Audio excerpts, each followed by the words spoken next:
All right, continuing on. So, so the last thing I did was I plugged in the redirect PHP script that was here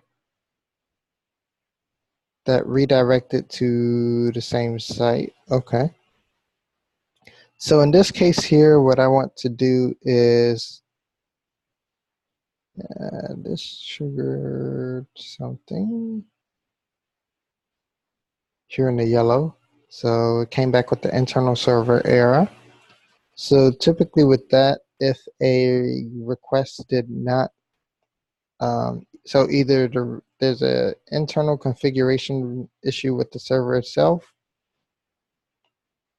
on the .pw domain, or it was particularly looking for a particular user agent string in which the browser can exploit. So this Firefox version 3.1, 3.6 and 5.0 are long gone.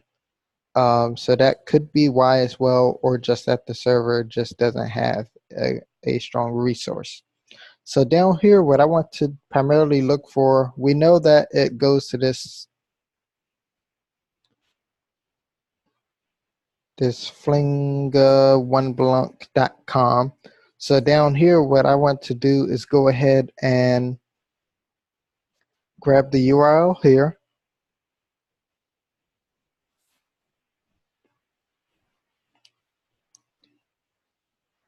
And also to, in this page here, it's also showing that JavaScripts are being pulled from these particular sites, which can be further analyzed, but I'm going to keep it simple here. This appears to be a tracking site. We'll keep this in mind for the near future too. But what I want to do is further analyze this flingablanc website.com. So here I want to copy this.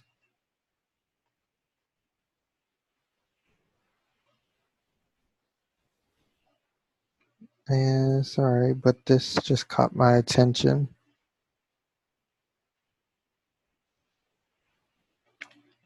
So this gzip encoding is typically a compressed file that typically tends to come down over the network.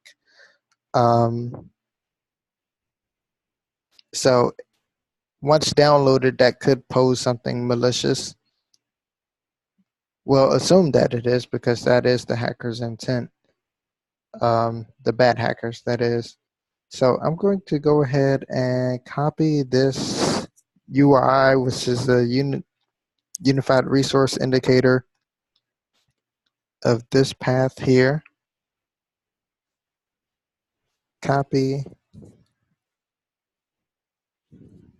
close that tab, and paste.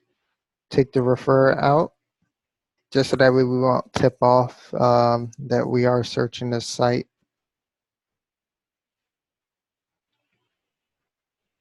So we get a 301 redirect, move permanently, and they transition over to a HTTPS connection.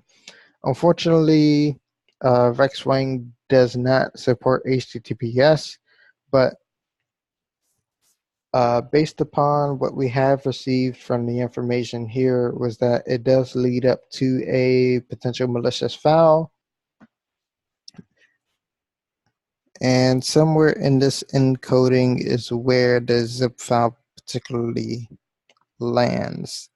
So that's pretty much the stopping point here. Since these are the primarily only highly used tools, unless you are actually in a really sandbox environment to where you can even just proceed on your own. And typically in those environments, it's typically done in a virtual machine, in which the virtual machine automatically resets as soon as you log off. So whether if you do hop on the virtual machine, infect the system, infect the virtual machine, that is, once you log off, the system will refresh and you're back to a new build. So I don't have that currently, But this is pretty much the stopping point. Now, if someone was to click this link, what you would do in this case is to verify whether if it was downloaded or not. And if so, then to isolate the host from the network, conduct typical host scans, and see if there are any integrity changes to the system, such as to the system registry um, or boot record changes, things like that. So that's it for this webinar for today. At least the most principal out of it was to analyze a Facebook request that does come in and where it actually redirects to, how to view the page without clicking the actual link, and how to analyze the actual code. So stay tuned for the next webinar. I hope this gave you a lot of value. Have a great day ahead.